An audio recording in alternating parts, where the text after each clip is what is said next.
So in April of 1888, Jigoro Kano, the founder of Judo as we know it, he and a Reverend Thomas Lindsay presented a lecture called Jiu-Jitsu, the old samurai art of fighting without weapons.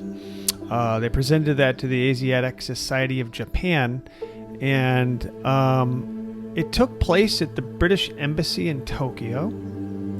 And its theme was the main principle of judo, involved gaining victory by yielding to strength, as they wrote it. So it's a public document that took place in public records. Again, April of 1888, Kano and Lindsay.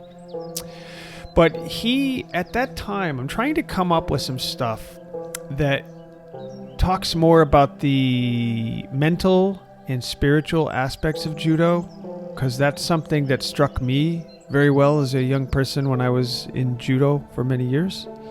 And to this day, I still am enamored by judo and kung fu and qigong and tai chi and jeet kune do. I mean, you name it. All the martial arts have somewhat the same principle, but as far as a judo practitioner that I have the most experience in, I was always fascinated by the mental aspect. So I wanted to share this because this kind of ties into what Master Kano taught. And he said this. These are actually his exact words when he was asked to give a definition to judo, which we know means, sort of translates to do is the way, the gentle way, ju and do, judo. But this is what Master Kano said about judo. He says, judo is the way of the highest or most efficient use of both physical and mental energy. Through training in the attack and defense techniques of judo, the practitioner nurtures their physical and mental strength and gradually embodies the essence of the way of judo. Thus, the ultimate objective of judo discipline is to be utilized as a means to self-perfection and thenceforth to make a positive contribution to society. And I mean, that comes right out of his mouth, so that's pretty profound right there. Then he added, don't think about what to do after you become strong. I've repeatedly stressed that the ultimate goal of judo is to perfect the self and to make a contribution to society. In the old days, jiu-jitsu practitioners focused their efforts on becoming strong and did not give too much consideration to how they could put that strength to use.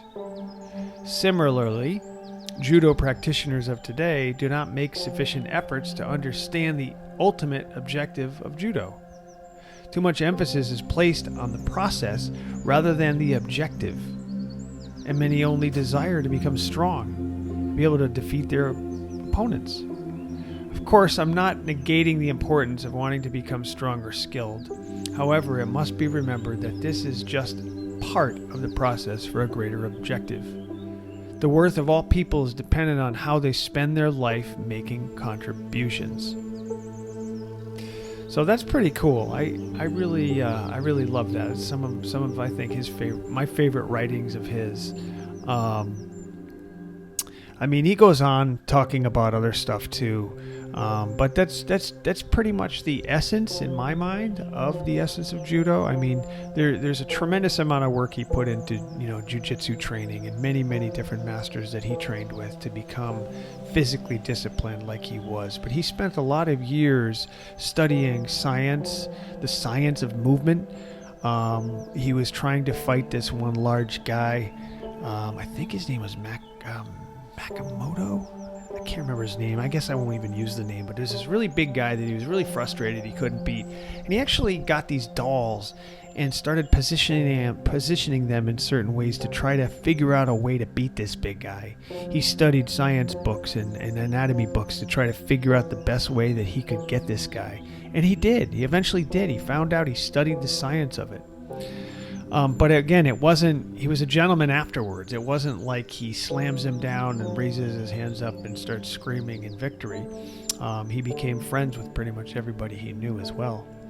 But this whole mental aspect of judo, I think, is really very important.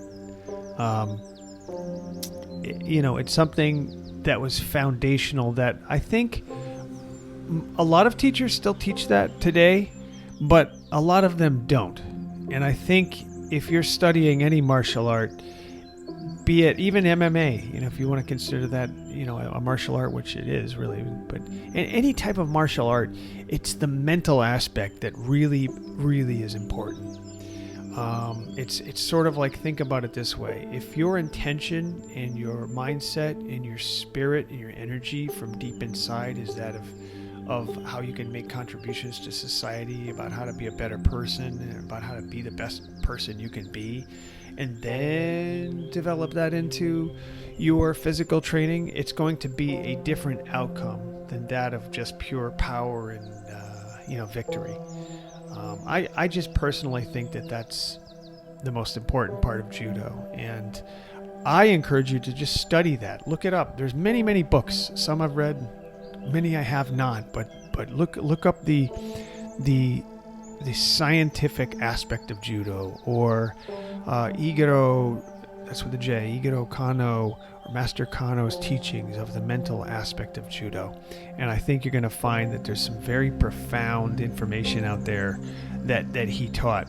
Now, again, keep in mind that there's a lot of stuff that he spoke of, but a lot of stuff he didn't speak of, because back in the day, they didn't have online. They didn't have everything in writing.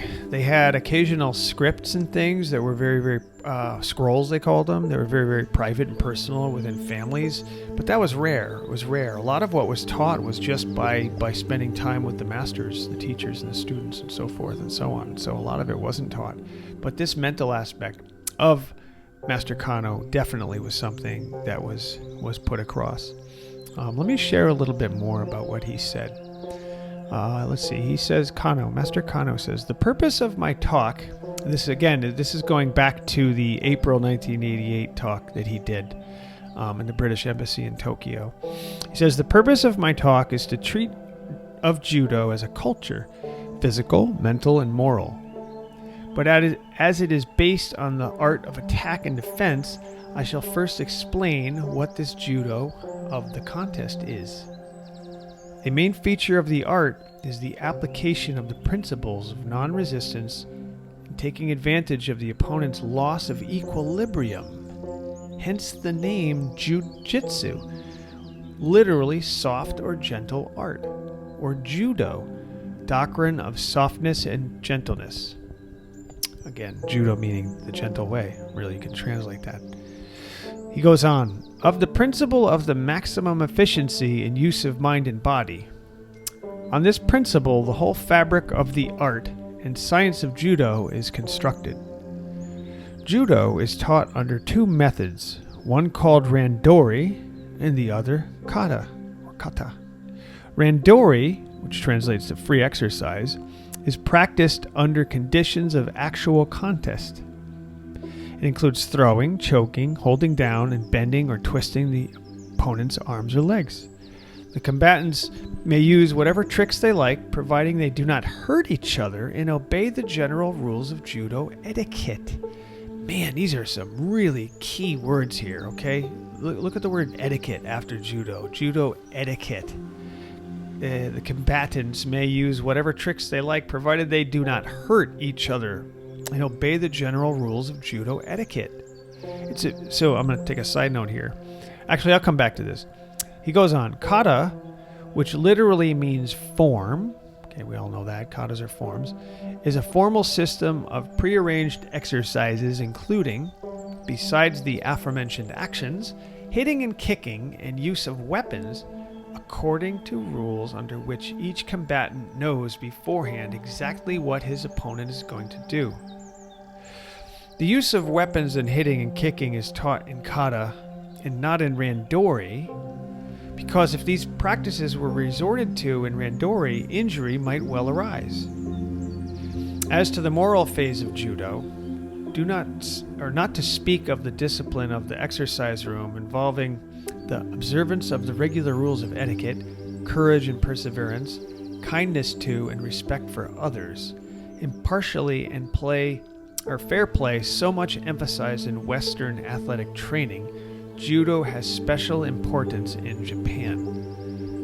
This is all really, really special and really, really important. So let me go back to the whole hitting and kicking and use of weapons being in kata, in the forms. Because in a form, let's say you're using a sword, let's say a sword form for one example. Again, this could be true of any martial arts. It's a beautiful, beautiful art. It's like a choreographed dance of special moves and power and energy that should be treated with respect because it's so special, right? That's the kata, that's the form. In the Randori, if you apply that form and that power with a weapon, you could very well kill people with that. Now, yes, there are many, many martial arts that have been taught to protect yourself, to defend yourself, especially against aggressors. One of the things I always loved about judo is that you're using your opponent's energy against them, so to speak. So, for example, somebody's coming at you, you're able to quickly ascertain which direction their energy's going or which direction their balance or movements are going, and you can sense this. And you can brush them aside, throw them over your shoulder, over your leg, over your arm, or whatever. You can get them in an arm bar or a choke and ask them to submit or ask them to stop. But it's not like you're physically going after them to physically attack them. You're actually using a lot of their energy against them, which I think is pretty cool. But that it's important to, again, point out that not wanting to hurt each other. You're not seeking to hurt somebody.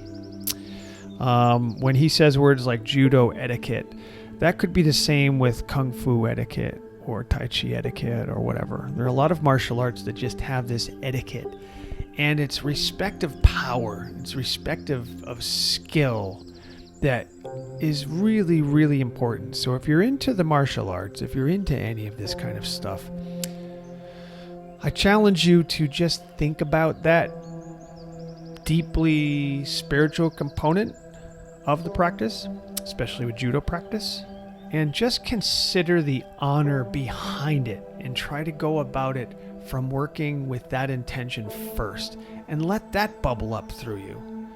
Try not to learn it to kick somebody's you-know-what.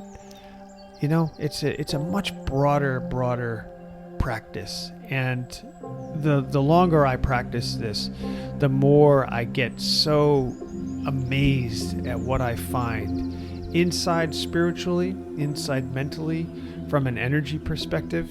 So, my teacher of Tai Chi and Qigong teaches energy cultivation training, and you start to really feel it after some time, after committing to it. And it's amazing. It's just amazing. So judo, the mental, the spiritual aspects of judo that Master Kano taught were just profound and very, very special. And I encourage each and every one of you to explore that as well.